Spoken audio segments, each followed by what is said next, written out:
आसपास पास हम चलते हैं। अरविंद जी, खास करके इसका जो कानूनी पहलू है, और अब तो कोर्ट में भी जाना शुरू कर दिया, तो कानूनी पहलू में मोदी जी ने भी जिस तरीके से कानून को, न्यायपालिका को बिल्कुल हस्तगत कर लिया, शासन प्रशासन विधायिका कार्यपालिका अपना सबको कब्जा करके यहाँ पर एक कारपोरेट के लिए कर रहे थे। तो ये क्या आपको लग रहा है कि वो आखिरी अब दुनिया ग्लोबल हो गई है और इसको ग्लोबली कब्जा करने की कोशिश हो रही है ये, अरविंद जी? देखिए, भारत में आईटी एक्ट 2000 है, उसमें धारा 79(3)(b) में ये प्रोविजन है कि जो मीडिएटर है, अगर वो इस तरह का कोई कंटेंट है उसके प्लेटफॉर्म में, उसको नहीं हटाता है, तो उसके खिलाफ वो कार्रवाई कर सकते हैं। और इसी धारा का उपयोग करके सरकार उसके खिलाफ, गिरोह के खिलाफ कार्रवाई करने का मन बना रही है। सेक्शन 69A में ये प्रोविजन है कि भारत सरकार को ये अधिकार है, या जो कॉम्पिटेंट अथॉरिटी को अधिकार है, कि अगर कोई देश की सुरक्षा और सॉवरेनिटी में उसके लिए खतरा है तो वो उस कंटेंट को ब्लॉक कर सकती है। ये प्रोविजंस जो है वो सरकार को वो करना देना। लेकिन कर्नाटक हाईकोर्ट में उसने केस लगा दिया है एलन मस्क ने, और उसने कहा कि ये ऐसा आप कंटेंट ब्लॉक नहीं कर सकते जब तक हमको नोटिस ना दे, सुनवाई का मौका ना दे, प्रूफ ना करें कि हम जो कंटेंट हमारे प्लेटफॉर्म पे हैं वो भारत के देश की सुरक्षा के लिए या संप्रभुता के लिए, उसके लिए खतरा है। अभी तो इसकी सुनवाई होने की बात है। इंटरेस्टिंग बात यह है, मैं तो बहुत उससे देख रहा हूँ कि मोदी जी ने अडानी को बचाने के लिए अपनी इज्जत, देश की इज्जत, देश के पूरे ट्रंप के चरणों पे रख दी। अब ये जो है ट्रंप का अडानी जो है, ये उसका चैनल है। अब भारत सरकार में कितनी हिम्मत है और कितना ये हिम्मत जुटा पाते हैं कि एलन मस्क के खिलाफ ये कितना एक्शन लेने की हिम्मत करते हैं, क्योंकि ये जितना उसको एंटागनाइज करेंगे, मुझे लगता है कि उतना ज्यादा भारत के साथ ही साथ खासतौर से इनके मित्र जो अडानी है, उनकी जो है वो परेशानी जो बढ़ने वाली है।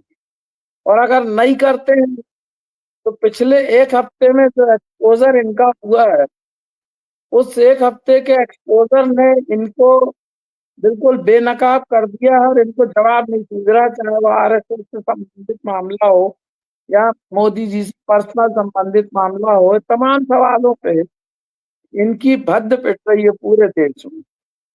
तो इसलिए अब इनके सामने जो कैच 22 जिसको बोलते हैं, या हिंदी में बोलते हैं इधर कुआं उधर खाई वाली स्थिति, एक्शन लेते हैं तो अडानी के खिलाफ जो है वहां अमेरिका में और वो तेज हो सकता है, क्योंकि ट्रंप तो एलन मस्क की बात मानेगा, अडानी के वो तो बचाएगा नहीं अगर एलन मस्क चाहेगा तो इसलिए ये मुसीबत उसकी बढ़ेगी।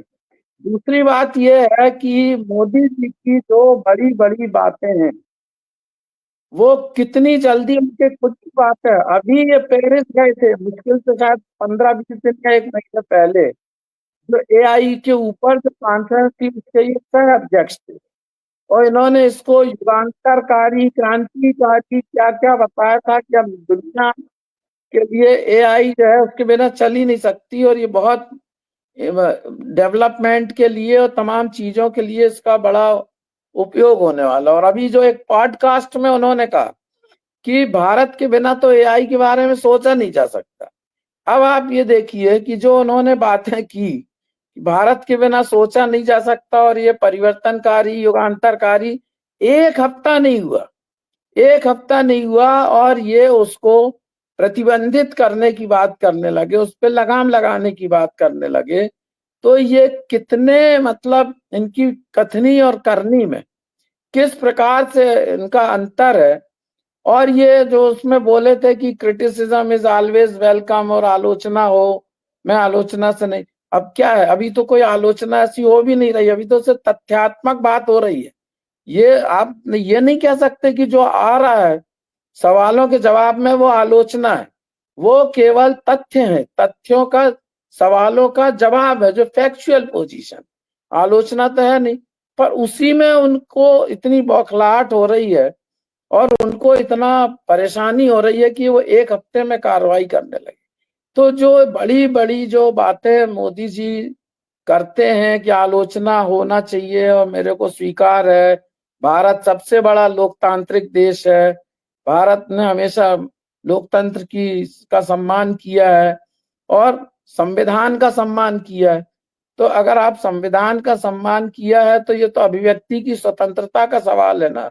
जो ग्रोक में आ रहा है, वो जो बता रहा है, वो कोई न देश की सुरक्षा के ऊपर खतरा है, न उसकी संप्रभुता के ऊपर खतरा है, न उसके हितों के ऊपर खतरा है। वो जो इतिहास में दर्ज तथ्य हैं उनको सही तरीके से आज की तारीख में कह सकते हो सकता है उसको जिस तरह भी मॉडिफाई किया हो, लेकिन वो उन तथ्यों को उजागर कर रहा है। तो इसलिए आप किस आधार पे उसको प्रतिबंध, और इसलिए मेरे को पूरी उम्मीद है, मैं विश्वास करता हूं कि कर्नाटक हाई कोर्ट इनको इस तरह से प्रतिबंध लगाने की इजाजत नहीं देगी। और आप देखिए कि एलन मस्क कितना तेज चाल वो खुद भी चल रहा है कि यहाँ सरकार ने सोचा और वहां उसने कोर्ट में जाके मुकदमा लगा दिया, कोई मौका नहीं दे रहा वो सरकार को। अगर ये एक चाल चल रहे हैं तो वो 2.5 चाल चल रहा है। तो मुझे लगता है कि ये जो है, जो ग्रोक का जो मामला है, अब आगे क्या होगा, हालांकि मैं तो एआई के मामले में मेरा थोड़ा सा रिजर्वेशन है। जिस तरह से हर विज्ञान का दुरुपयोग होता है, हर कानून का दुरुपयोग होता है, लेकिन ये एक बड़ा खतरनाक कानून भी, फायदे के साथ इसका एक बड़ा खतरा भी है। तो इसलिए अब इसको किस तरह से इसका उपयोग होगा ये तो समय बताएगा, लेकिन आज की तारीख में ये एक बड़ा रिस्क फैक्टर भी इसमें इन्वॉल्व है और एलन मस्क जैसे लोगों के हाथ में है।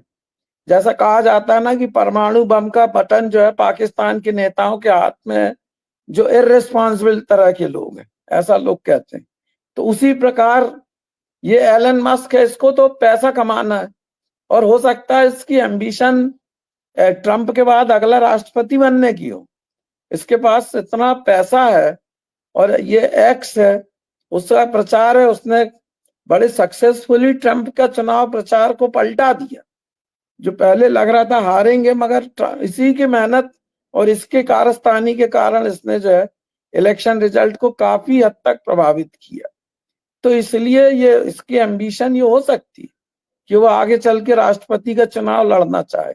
और ये व्यक्ति ऐसा है जो किसी पॉलिटिकल फिलॉसफी पे, किसी पॉलिटिकल आइडियोलॉजी पे, किसी मॉरलिटी पे विश्वास नहीं करता। और ये खुल्लम खुल्ला अकेला आदमी जो है वो दूसरे देशों की राजनीति में इंटरफियर कर रहा है। जर्मनी का उदाहरण जैसे दिया, वहां पे इसने वहां ब्रिटेन में स्टारमर के खिलाफ जो एक नई पार्टी आ रही है, उस पार्टी को इसने सपोर्ट किया है कि हम आपके साथ हैं, चुनाव होगा तो वो अल्ट्रा राइटिस्ट पार्टी है। हंगरी का जो राष्ट्रपति है उसको सपोर्ट कर रहा है, इटली की जो मेलोनी है उसको सपोर्ट कर रहा है। तो ये मतलब एक कॉरपोरेट का जो एक व्यक्ति है वो पूरे अभी एशिया को या अफ्रीका को छोड़ दें, लेकिन यूरोप की राजनीति को प्रभावित करके उसको कब्जे में लेने की पूरी कोशिश वो कर रहा है। तो ये उसकी जो ताकत है वो मुख्य रूप से ये पैसा तो अपनी जगह, पैसा तो अंबानी अडानी सबके पास, लेकिन जो इसके पास जो ये ताकत है एआई की, ये एक बहुत खतरनाक कोई वो परिणाम ला सकती है। और इसलिए ये इस बारे में बड़ा गंभीरता से सतर्क रहने, सोचने, और अभी मैं तो टेक्निकल बातें नहीं कर सकता, इतना मैं नहीं जानता टेक्निकल बातें, लेकिन इसके जो कॉन्सिक्वेंसेस, पॉलिटिकल कॉन्सिक्वेंसेस हैं वो बहुत खतरनाक हो सकते हैं। अब देखिए आगे आगे होता है क्या, इतना ही मैं कहना चाहता हूँ। जी सर, मैंने कहा था कि हमने मोदी को बेनकाब कर दिया, जबकि उस समय तक कोई बात आई नहीं थी। और लेकिन उसके बाद ही मोदी का पूरा मुख अपना रुख बदल गया। यहाँ से टैरिफ कम करना, उसका सारी टैरिफ को स्वीकार करते जाना, सब कुछ हो गया। तो एक चीज हम देख रहे हैं कि एक जमाना था कि परमाणु बम एक फेंक करके अपना जवान के ऊपर अमेरिका ने पूरी दुनिया के ऊपर अपना परचम लहरा दिया। तो क्या ऐसा दिखाई पड़ रहा है कि मस्क कि हाथ में भी ये जो आधुनिक परमाणु आ गया है, ये इससे वो भी अपनी दुनिया के ऊपर साम्राज्य कायम करेगा। और अमेरिका में तो रहता है पूंजीपति लोग ही वहां पर ये राष्ट्रपति का चुनाव लड़ते हैं और ये कारपोरेट लड़ता है। तो अगर मस्क का भी अगर टारगेट हो तो क्या हर जाए? आपको क्या दिखाई पड़ रहा है?